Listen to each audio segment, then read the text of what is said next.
Hi there, I'm Sipo from Robeco's Global Multi-Thematic Strategy. Today we're talking all things water.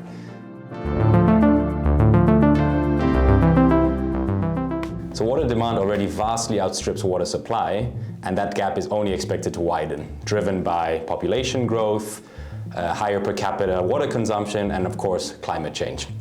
So on this topic, I'm really happy to be joined by Almasa today, who's our water thought leader. And maybe you can help us understand a bit more what's going on in your neck of the woods. So yeah. Sure.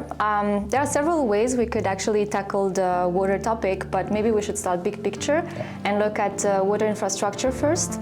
There are significant investment needs when it comes to water infrastructure in both developed and developing countries. Often it is to deal with water quality, to deal with water losses, and also with changing amounts of water in the system, being too much water or too little water that is caused by floods and droughts. If we look more specifically at developed markets, spendings are mostly focused on replacing the pipelines, on reducing leakages, also on rolling out smart meters. While for developing markets, here, even though drinking water penetration rates are actually quite high, they are often in the rates of 90%, especially in urban areas. Where the gap really needs to be closed is on the wastewater treatment. So often less than half of the sewage is actually treated, which of course causes significant health risks, but also environmental and economic consequences.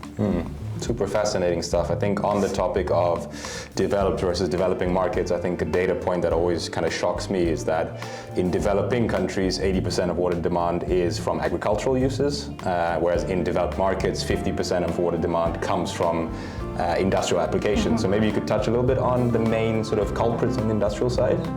Sure. Usually when we think of water-intensive industries, we tend to think of textile, mining, pulp and paper. But actually biotech, pharma, and also semiconductor manufacturing are very water-intensive, especially because they require a lot of ultra-pure water in their processes. And to produce ultra-pure water, you actually need even a larger amount of regular water. And the processes requires purification and bringing the contaminants level to a very low level. When it comes to AI, sometimes we do not think of the water footprint, but it is actually considerably higher than we would expect. If we look at the average semiconductor fabrication plant, usually the amount of water that is consumed by such a plant is 10 to 20 million of liters per day. And looking at the data center cooling systems, there as well, we would have 1 to 5 million liters per day and per site. So it is really significant. Of course, this water can be reused, but further innovation and investments in that area will come as well. Okay, super interesting. So there's obviously a lot of competing, let's say, uses for the water that we have on the planet. Maybe we could touch on maybe the more human side of things, so talk on regulation. So obviously a lot of focus on making sure what we consume as water is safe to drink. So what's happening on the regulatory front? Sure. One of the most talked about contaminant is PFAS, which is also called forever chemicals. Forever because it doesn't break down easily in nature nor in the human body, and it is linked to very serious health risks.